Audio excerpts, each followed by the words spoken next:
Students, welcome back to my YouTube channel Pooja Bhagat. आइए इस video के अंदर हम मॉलिक्यूलर बायोलॉजी के जो कॉन्सेप्ट समझने की सीरीज हमने स्टार्ट की है, उसी के अंदर मॉलिक्यूलर बायोलॉजी का एक और इम्पोर्टेंट कॉन्सेप्ट समझने वाले हैं।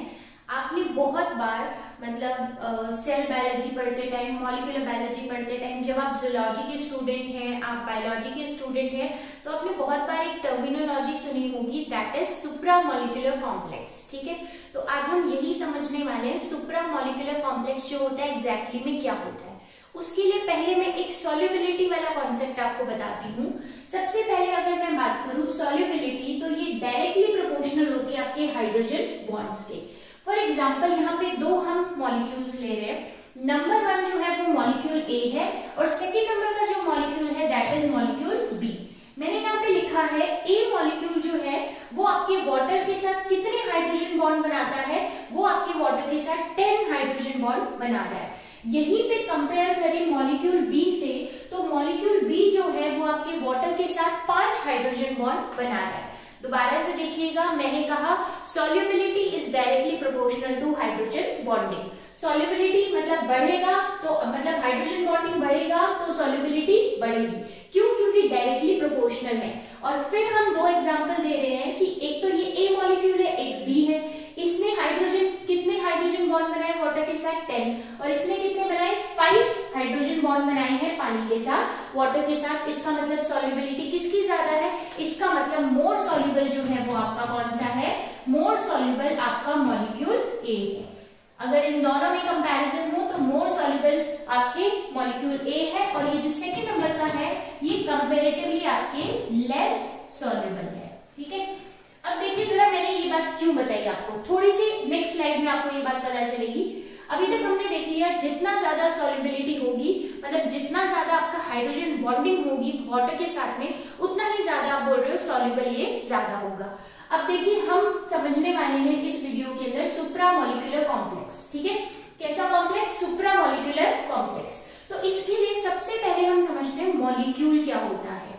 मॉलिक्यूल क्या होता है? मॉलिक्यूल का मतलब होता है एटम्स प्लस कोवेलेंट बॉन्ड। ठीक है, मॉलिक्यूल का सिंपल मीनिंग होता है, अगर आपने बहुत सारे उस स्ट्रक्चर में आपको एटम्स दिख रहे हैं और बहुत सारे कोवेलेंट बॉन्ड दिख रहे हैं, एक ही दिख रहा हो भले ही बहुत सारे दिख रहे हो, उस स्ट्रक्चर को हम बोल देते हैं मॉलिक्यूल।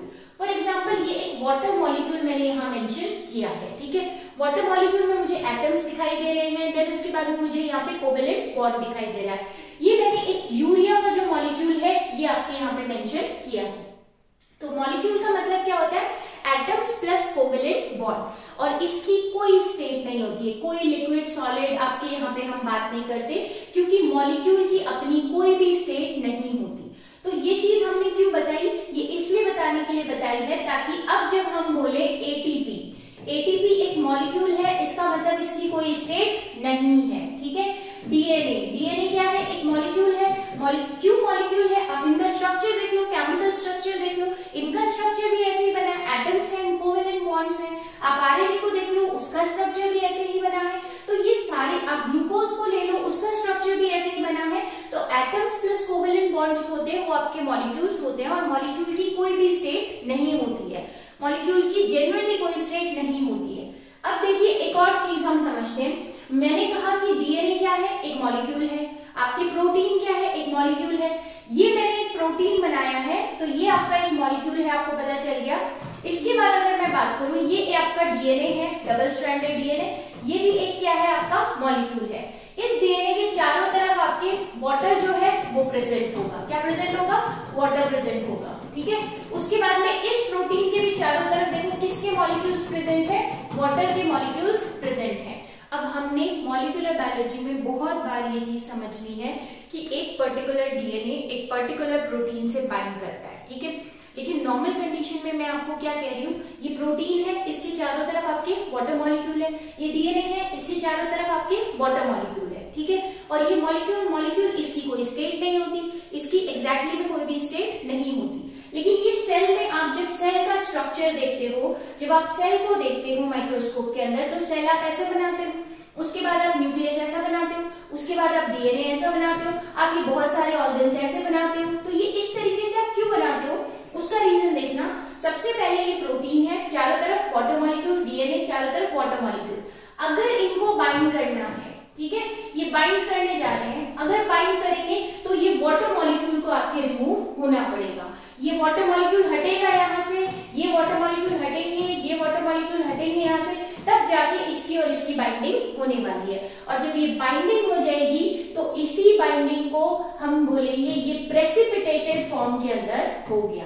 अब ये किस फॉर्म में हो गया? प्रेसिपिटेटेड फॉर्म में हो गया।